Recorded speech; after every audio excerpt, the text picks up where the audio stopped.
Professor Arindam Chaudhary इस वक्त हमारे साथ हैं। ये भी जो हमारा नई पीढ़ी है उसका प्रतिनिधित्व करते हैं, मैनेजमेंट गुरु हैं। प्रोफेसर साहब, आप हमें बताइए कि जो डिबेट हम कर रहे हैं, ये लोकपाल बिल है या भ्रष्टाचार है जिससे कि आम आदमी परेशान है। आम आदमी उसको लोकपाल बिल के नाम से भी जान सकता है और आम आदमी उसको भ्रष्टाचार के नाम से भी जान सकता है, लेकिन लोग दुखी हैं, परेशान हैं। क्या रास्ता होना चाहिए? जो रास्ते पर हम चल रहे हैं, अन्ना जी जो रास्ता हमें दिखा रहे हैं, कैसे जागरूकता आ सकती है? देखिए, इस पे बहुत सारे चीज़ें हैं। पहली बात तो ये है, एक स्ट्रॉन्ग सिविल सोसाइटी और उसका एक लीडरशिप का बहुत ज़रूरत है। और अभी पूरी देश एक साथ अन्ना जी के पीछे आई है और इस पे हमें सवाल अभी खड़ा नहीं करना चाहिए, क्योंकि लोग, जनता इनके पीछे है। और जब कोई लीडर आता है वो ऐसे आता है, हर लीडर को चुना नहीं जाता। नेहरू को चुना नहीं गया था, वो गांधी जी के आसपास थे, उन्होंने उनको उठा लिया। और काफी मतलब कौन प्राइम मिनिस्टर बनेगा, कौन नेतृत्व करेगा, गांधी जी को किसी ने चुना नहीं था, वो खुद चलते गए, उनके पीछे जनता आती गई। अब जनता जिसके पीछे है वही लीडर हो गया। तो हमारे सामने एक लीडर है जो भ्रष्टाचार के अगेंस्ट में बातें कर रहे हैं और वो बहुत अच्छी बातें हैं। दूसरी बात यह है कि लोकपाल बिल जो है ये एक बहुत ही अच्छी बिल है और इन लोगों ने ड्राफ्ट किया है बिल को। अब बिल मैंने ड्राफ्ट नहीं किया। अगर मेरे को बोलते कि आप आ जाओ गवर्नमेंट के साथ नेगोशिएट करो, I would have been a bad negotiator.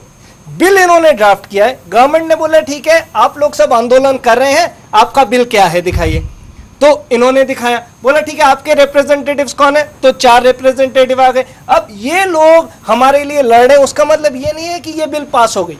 इसके बाद तो ये बिल पास होगी उन्हीं से जिनको हमने इलेक्ट किया है।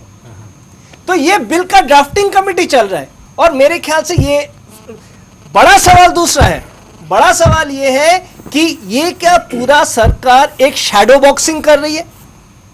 क्योंकि उनको पता है कि फाइनली हम इधर इसको ऐसे आर्म ट्विस्ट करेंगे, उधर रामदेव जी अगर आएंगे तो हम उसको इस तरह से घुमा के ले जाएंगे, उसको उठा के ले जाएंगे, 2-4 लोग को मार देंगे, then we will come and say shamelessly कि कोई बात नहीं, कभी कभी ऐसा करना पड़ता, अनफॉर्चुनेट है लेकिन हो गया। अरे हो कैसे गया? वहां पे आग लग सकता था, स्टैम्पीड में लोग मर सकते थे। आपका दिमाग नहीं है? यहाँ पे लाखों लोग वहां पे है, रात को जाके आप इस तरह का हरकत कर रहे हो।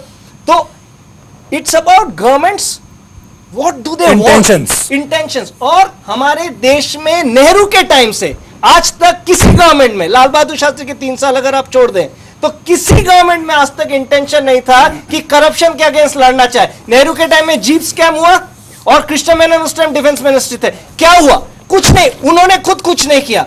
और जब 2001 में बोला गया, सुप्रीम कोर्ट ने बोला criminal should not be a part of, 2002 में 2 सिटिंग के अंदर सारे पॉलिटिकल पार्टी एक साथ आके, इंक्लूडिंग सीपीएम एंड सीपीआई, सारे पॉलिटिकल पार्टी एक साथ आके उन्होंने एक बिल बना दिया कि नहीं भाई, criminals can fight the election. तो किस गवर्नमेंट, और गवर्नमेंट करेगा क्यों? ये बाबा रामदेव के पीछे गवर्नमेंट क्यों पड़ी है? क्योंकि बाबा रामदेव कह रहे हैं कि 1,450 बिलियन डॉलर इंडिया का स्विस बैंक में है, जो दुनिया में सबसे ज्यादा है। जो दूसरी देश है वो है 400 बिलियन में, हमारे पास 1000 बिलियन डॉलर ज्यादा है। रशिया, जिसको माफिया कंट्री कहा जाता है, उनका है 400 बिलियन डॉलर। चाइना का है 100 बिलियन, चौथे नंबर पे है। हमारे 1400 बिलियन डॉलर वहां पे छुपा हुआ है। रामदेव चाहते ही है। और ये पैसा किसका है? वो क्यों लाएंगे? बिजनेसमैन, 5 बिजनेसमैन का नाम दे दिया कि ये लिस्टेनशाइन लिस्ट है, इसमें 5। अरे ये बिजनेसमैन का पैसा थोड़ी ना है, ये तो पॉलिटिशियन का पैसा है। वो क्यों लाएंगे ये पैसा देश के अंदर? प्रॉब्लम तो वहीं पे है, पैसा तो सब पॉलिटिशियन का है। और ये जो ये पूरा ड्रामा चल रहा है ना, मेरे ये राजा करप्ट है और ये मेरा ये करप्ट है और वो करप्ट है, लेकिन मैं साफ हूं, इसके बहुत खिलाफ और भी ऊंचा आवाज उठना चाहिए। मैं साफ हो नहीं सकता हूं, मेरे नीचे अगर सबके सब करप्ट है तो मैं सबसे बड़ा करप्ट आदमी हूं। बिल्कुल Sudhir, one of biggest problem, जो सबसे बड़ा प्रॉब्लम है, इनफैक्ट प्रॉब्लम नहीं है, मैंने अरविंद जी से बात किया, इनका अगला एजेंडा जुडिशियरी है। प्रॉब्लम है जुडिशियरी। हम लोग कहते रहते हैं हमारा तो सब कुछ हमने कॉपी किया ब्रिटिशर से, अमेरिकन से, इधर उधर से। लेकिन ग्रेट ब्रिटेन में आप अगर लंदन में जाए तो आपके पास पूरा जगह पड़ा हुआ है, हाइड पार्क, जहां पे आप जाके प्रोटेस्ट कर सकते हैं। यहां पे एक जगह नहीं मिल रहा है जहां पे हम जाके बैठ के प्रोटेस्ट कर सकते हैं। दूसरी बात, 10 गुना ज्यादा पर मिलियन उनके पास जजेस हैं। हमारे पास जजेस के संख्या इतना कम है, हम लोगों ने जानबूझ के कम करके रखा हुआ है ताकि करप्ट जो आदमी है, जो क्रिमिनल है, उसको कभी सजा हो ही नहीं, जैसे इनका एक्सपीरियंस रहा। तो जजेस का जो नंबर है वो बड़ा, मतलब ये Lokpal alone can't make this country clean. Lokpal के साथ कंप्लीट जुडिशियल रिफॉर्म्स, और जुडिशियल रिफॉर्म्स के साथ फाइनली ऊपर चेंजेस लाने के लिए इलेक्टोरल रिफॉर्म्स, जिनके बारे में ये बात कर रहे हैं। तो इट्स अ 3-वे सिस्टम, ये तो पहला कदम है। इसके बाद judicial, and which was a very important, और मेरे ख्याल से सबसे इंपॉर्टेंट है जुडिशियल सिस्टम, क्योंकि उधर अगर चेंज आ जाए, उधर अगर जजेस 10 गुना ज्यादा बढ़ जाए, उधर अगर हर आदमी को पता रहे 6 महीने में आई बी पनिश्ड, वो क्राइम करते हुए डरेगा। देयर इज नो डिटरेंट, जैसे उन्होंने कहा, हमें डर ही नहीं है क्राइम का आज, क्योंकि court is the biggest game. Court में जाओ और डेट पे डेट लेते रहो। एक स्पेसिफिक सवाल पूछना चाहता हूं मैं, 25 साल लग जाएंगे।